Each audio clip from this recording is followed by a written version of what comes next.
Good evening. I'm Alex Truth. And I'm Maya Clarity. Welcome to Truth Report. Tonight, we're not just covering stories about surveillance, we're exposing a coordinated global infrastructure of control that spans 3 continents, 5 nations, and millions of lives. From fuel tankers burning on Malian highways to Chinese facial recognition cameras tracking Iranian protesters, from French police raiding bookshops to diplomatic tensions over Greenland reshaping the surveillance economy, these aren't isolated incidents. They're connected nodes in an expanding network of state power. We'll show you how authoritarian regimes are importing surveillance technology, how Western democracies are criminalizing dissent, and how the business of watching people has become the most profitable export of the 21st century. Stay with us. What you're about to hear will change how you see the world. Let's begin in West Africa, where an unprecedented siege is strangling Mali's capital. According to Bellingcat's exhaustive investigation published in December 2025, more than 130 fuel tankers have been systematically destroyed since September by JNIM, Jamaat Nusrat al-Islam wal Muslimin, an al-Qaeda-affiliated militia. But here's what Bellingcat's open-source investigation revealed using satellite imagery, NASA fire detection data, and geolocated insurgent footage. This isn't random violence. It's calculated economic warfare. 6 separate attacks between September 14th and November 6th. The targets? Fuel convoys traveling from Senegal, Ivory Coast, and Guinea to landlocked Bamako. The September 14th attack in Kayes region destroyed approximately 50 tankers. October 17th near Sikasso, another 50 gone. October 21st, 40 more. These aren't skirmishes. According to Africa Defense Forum, over 300 tankers have been destroyed in total, and JNIM announced this blockade officially on September 3rd in a propaganda video. The impact on Bamako's 2.8 million residents has been catastrophic. Universities suspended classes. Food prices soared as transportation costs skyrocketed. The US and UK embassies withdrew non-essential staff. But here's the smoking gun that Bellingcat uncovered, NASA Black Marble nighttime satellite imagery. Between May 29th and October 25th, 2025, Bamako's city lights visibly dimmed. That's not just anecdotal evidence of fuel shortages, that's measurable proof that diesel and hydraulic power generation collapsed. You can literally see a capital city going dark from space. And where's the military junta that seized power in 2021? Where's their Russian partners?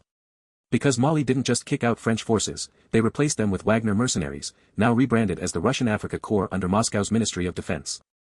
Russian state-aligned telegram channels circulated footage in late October showing helicopter-escorted fuel convoys. Africa Corps propagandists filmed tankers arriving in Bamako under heavy military protection, claiming success. But according to a European intelligence source quoted by the Arab Weekly, these efforts are failing and are extremely costly. Translation: Russian security contractors, who charge Mali's junta millions while extracting mining concessions, cannot secure a highway. They cannot protect fuel trucks. They cannot break a blockade imposed by a militia using asymmetric guerrilla tactics perfected over decades of Sahel insurgency. Colonel Assimi Goïta, Mali's military leader, urged citizens to resist disinformation campaigns, as if the problem is perception, not the fact that his government has lost control of major trade routes. On November 18, the UN Secretary-General briefed the Security Council, warning of a moment of profound urgency and the risk of a disastrous domino effect across West Africa. Let's be clear about what's happening. A landlocked nation of 22 million people is being economically strangled. The junta that promised security after overthrowing an elected government has instead delivered dependence on foreign mercenaries who can't deliver results. And JNIM is demonstrating to Mali's population that their government is incapable of providing basic necessities. Who benefits? JNIM gains legitimacy as a force that can challenge state power. Russia's Africa Corps gets paid regardless of outcomes, their contract isn't performance-based. And regional instability creates opportunities for arms dealers, smugglers, and extractive industries operating in governance vacuums. Who loses? Ordinary Malians waiting in fuel queues that stretch hundreds of meters. Students whose universities shut down. Families watching food prices climb while their city literally dims. This is what economic warfare looks like when surveillance states collapse into feudal territories controlled by whoever has the most guns. Now let's turn to Iran, where surveillance technology isn't failing, it's succeeding beyond the regime's darkest ambitions. The Diplomat reported this month that China won't save Iran's regime diplomatically, but Chinese surveillance technology absolutely might. Here's what we know from multiple investigations. Iranian authorities have deployed Chinese-made facial recognition systems to identify, track, and arrest protesters. Not during protests, days or even weeks later, pulling people from their homes because a camera caught their face in a crowd. The primary supplier is Tiandi Technologies, a Chinese video surveillance firm with deep roots in both Iran and China's security establishment. According to NBC News investigations from 2022 and subsequent reporting, Tiandi's equipment has been flowing through sales agents into Iran, where it's been weaponized against dissent. After the murder of Gina Mahsa Amini in 2022 sparked the women life freedom protests, the Iranian regime's crackdown was both brutal and technologically sophisticated. Eyewitness accounts documented drones corralling protesters, sometimes firing on crowds. In other cases, drones identified protesters chanting from inside their own homes, a tactic people adopted to avoid street arrests. Fox News and Biometric Update reported that Iranian authorities are using this facial recognition technology to enforce hijab laws, identifying women breaking strict dress codes. But it goes far beyond dress code enforcement. This is comprehensive social control infrastructure. And it's not just Tyandi.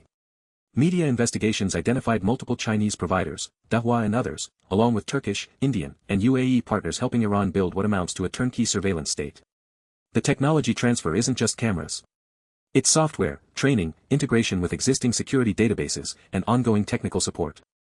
Here's where China's official response becomes Orwellian theater. Beijing's diplomatic statements about Iranian protests have been muted, carefully neutral, signaling distance from Tehran's repression. But Chinese companies, with tacit state approval, continue exporting the tools that make that repression technologically possible. According to analysis from the Foundation for Defense of Democracies, China is signaling diplomatic distance while maintaining the commercial relationships that matter. Iran gets surveillance infrastructure. Chinese firms get revenue. And Beijing maintains plausible deniability about human rights abuses committed with Chinese technology. Rest of world's investigation into global protest surveillance found that governments worldwide are adopting these systems, but Iran represents one of the most comprehensive implementations. The regime isn't just tracking protesters. It's building predictive capability, mapping social networks, identifying dissent before it becomes action. Who benefits? The Iranian Revolutionary Guard Corps maintains control despite economic collapse and widespread opposition. Chinese surveillance companies expand their global market share, proving their technology works under the most demanding conditions, mass unrest. And authoritarian regimes worldwide take note, you can suppress revolutions if you invest in the right cameras. Who loses? Iranian protesters exercising what should be fundamental rights to free expression and assembly. Women refusing state-mandated dress codes. Anyone who dares to dissent, knowing their face is in a database and a knock on the door could come weeks after they thought they'd escaped consequences. This technology doesn't just suppress individual protests. It creates a chilling effect where people self-censor, where dissent moves entirely underground or disappears, where the possibility of resistance itself is undermined by the knowledge that you are always being watched and identified.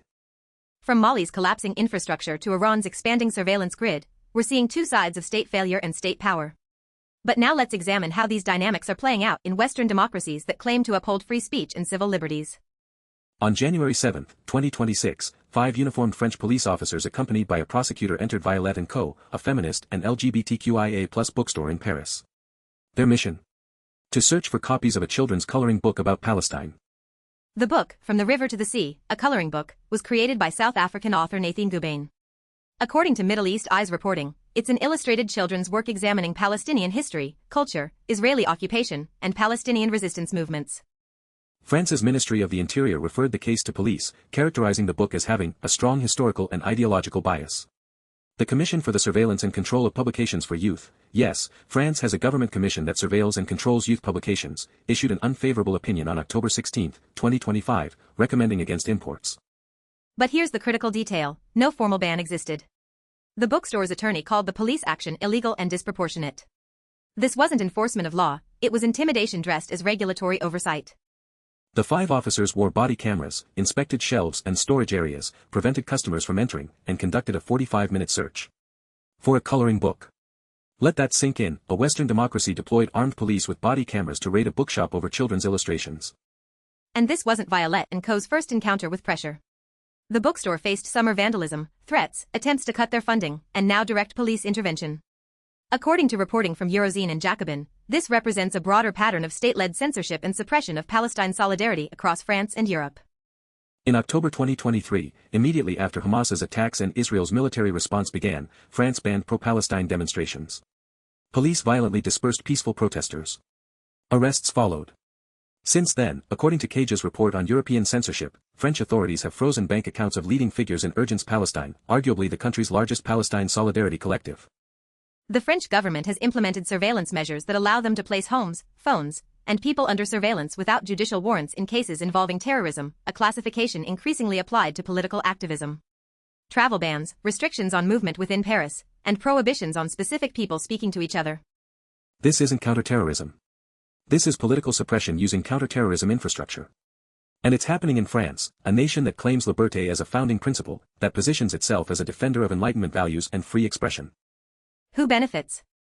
Publishers and booksellers certainly don't, they're operating under threat of police raids. Pro-Palestine activists don't, they're having bank accounts frozen. The beneficiaries are political leaders who want to suppress criticism of Israeli policy, security contractors who profit from expanded surveillance mandates, and a bureaucratic apparatus that grows more powerful with each emergency measure that becomes permanent. Who loses? Anyone who believes bookshops should be safe spaces for diverse ideas. Anyone concerned about government commissions deciding which children's books present acceptable historical narratives. Anyone who thinks police shouldn't raid stores for selling legal publications that bureaucrats find ideologically problematic. And the surveillance infrastructure deployed here, body cameras, coordinated raids, targeting of specific businesses based on political content, that's the same toolkit used everywhere else. The technology is neutral. The application is political. Once you build systems to watch and control, those systems will be used by whoever holds power against whoever challenges power. Let's connect these threads, because what we're seeing isn't coincidence. The Diplomat, South China Morning Post, and multiple geopolitical analysts are tracking something crucial. The global surveillance technology market is reshaping international relations and power structures. Former U.S. diplomat William Klein, speaking at a seminar covered by the South China Morning Post, addressed the Greenland crisis and what it reveals about technological sovereignty. President Trump threatened 10% tariffs on European countries, escalating to 25%, over European resistance to U.S. acquisition of Greenland. Klein's analysis is revealing. Beijing harbors misplaced optimism that US-EU tensions will drive Europe closer to China economically and technologically. But Klein argues that China's standing in Europe has actually worsened due to trade disputes and perceived support for Russia's Ukrainian invasion. Here's why this matters for surveillance. The EU is simultaneously pursuing what they call de-risking initiatives, reducing dependence on Chinese rare earth minerals and critical technologies, while also resisting full decoupling. Brussels recently issued guidance on Chinese electric vehicles representing a soft landing rather than hard bans. Translation: Europe wants to maintain economic relationships with China while reducing dependence on Chinese technology in sensitive sectors. And what's more sensitive than surveillance infrastructure? Facial recognition systems. Data processing. AI-enabled monitoring. These are dual-use technologies with profound security implications.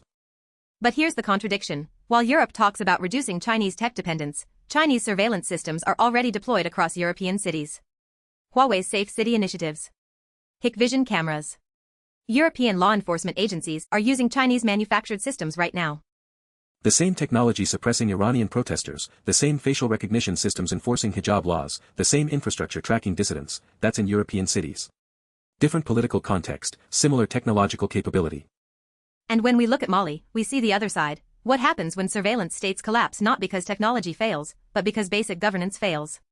Russia's Africa Corps can't secure highways, but you can bet they're advising Mali's junta on communications monitoring, social media surveillance, and dissident tracking in Bamako. According to Atlantic Council analysis, Mali is at a turning point, risking a disastrous domino effect across West Africa and the Sahel. But that domino effect isn't just about jihadist expansion, it's about the proliferation of surveillance technology into ungoverned spaces, where whoever controls the cameras and databases controls the population. Let's talk about the Algeria incident involving streamer IShowSpeed, because it reveals how surveillance and social control operate in real time. According to Middle East Eye, at Nelson Mandela Stadium during a football match, IShowSpeed faced a hostile crowd that threw water bottles and objects at him from the stands. The official story is unclear motives, speculation about racism, social media apologies from Algerian users. But think about the infrastructure that made this possible. IShowSpeed was live streaming. That means facial recognition systems in the stadium could identify everyone in frame. Social media monitoring systems could track reactions in real time. Algeria has invested heavily in surveillance technology. The fact that a social media influencer with millions of followers could be targeted by a crowd in a stadium monitored by cameras, with reactions tracked online, with government potentially monitoring the entire event, that's the panopticon in action. And here's the pattern: whether it's Iran tracking protesters, France raiding bookshops, Algeria monitoring stadium crowds, or Mali's junta losing control despite Russian surveillance support, the common thread is states investing in watching their populations more effectively than they invest in actually governing them. The economics are perverse. Building roads, ensuring fuel supplies, maintaining electrical grids, providing education and healthcare, all of that is expensive, complex, and requires competent administration. But buying surveillance systems from Chinese manufacturers? That's a one-time purchase with ongoing maintenance contracts. It's cheaper to watch people than to serve them. It's easier to identify dissenters than to address dissent's root causes. And when everything is mediated through cameras, databases, and algorithms, you can maintain control even as material conditions deteriorate. According to Bellingcat's methodology in the Mali investigation, open-source intelligence techniques, satellite imagery, social media verification, geolocation, can expose what governments want hidden. They documented 130 destroyed tankers using tools available to journalists and researchers worldwide. But those same tools are being weaponized by states. The Iranian regime uses social media monitoring not to verify news, but to identify protesters. French police use digital surveillance not to investigate crimes, but to track political activists and raid bookstores. The technology is neutral. The application determines whether it serves transparency or tyranny. And right now, authoritarian regimes and increasingly authoritarian curious democracies are importing surveillance infrastructure faster than civil society can develop countermeasures. Who benefits from this global system? Surveillance technology manufacturers, primarily Chinese firms like Tiandi, Dahua, Hikvision, but also Western companies like Palantir, Clearview AI, and defense contractors building integrated systems.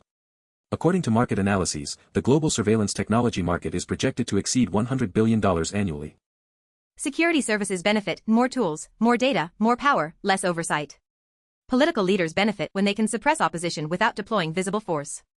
International relations benefit certain actors. China expands its technological influence. Russia maintains relevance through security partnerships. Western nations maintain dominance through intelligence sharing agreements.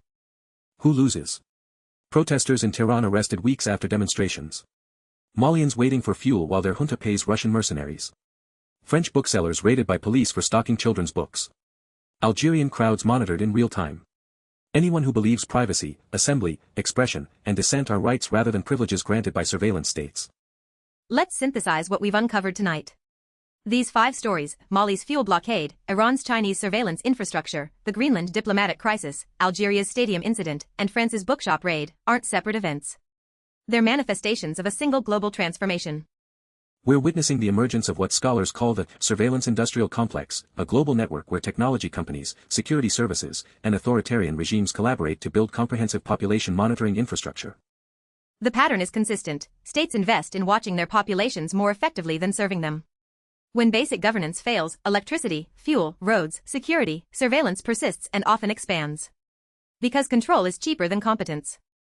Iran can't fix its economy, but it can buy Chinese facial recognition systems. Mali can't secure highways, but it can pay Russian mercenaries to monitor communications. France can't address housing crises or inequality, but it can raid bookshops that sell unauthorized historical narratives. And the surveillance technology market operates beyond democratic accountability. Chinese firms sell to Iran despite international sanctions. Russian contractors operate in Mali despite ICC warrants. Western companies sell to authoritarian regimes while Western governments criticize those regimes' human rights records. According to the reporting we've examined tonight, from Bellingcat, the Diplomat, South China Morning Post, Middle East Eye, and multiple investigations into surveillance technology proliferation, the infrastructure is already built. The cameras are installed. The databases are operational. The algorithms are running.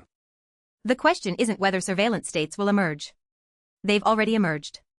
The question is whether citizens in democracies will recognize the same infrastructure being deployed in their cities, ostensibly for public safety, before it becomes as comprehensive and unchallengeable as what exists in Tehran. Because that's the final connection: the technology is the same. Chinese manufactured cameras in Paris operate on the same principles as Chinese manufactured cameras in Tehran. The difference is governance structures, legal frameworks, and citizen awareness. But those differences are eroding.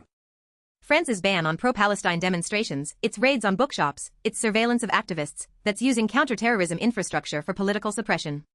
The infrastructure built after the Bataclan attacks is now deployed against people selling children's coloring books. That's the slippery slope in action. You build surveillance systems for legitimate security threats, then discover those systems are useful for managing political dissent, then normalize using them against peaceful protesters, then raid bookshops. Each step seems reasonable in isolation. The cumulative effect is democratic erosion. Mali's collapse shows what happens when surveillance states lose territorial control but maintain technological control. JNIM doesn't need to capture Bamako if they can strangle it economically. The junta doesn't need to govern effectively if they can monitor and suppress dissent. Iran shows what comprehensive surveillance looks like at scale. Not just cameras, but drones, facial recognition, social media monitoring, predictive policing, and arrest capabilities that operate weeks after the fact. That's the goal state for every authoritarian regime. Algeria shows how surveillance infrastructure monitors public spaces constantly, how crowds can be tracked, how social media amplifies and potentially coordinates responses, how states can identify individuals in real time during mass events. And the Greenland crisis, oddly enough, reveals the geopolitical stakes.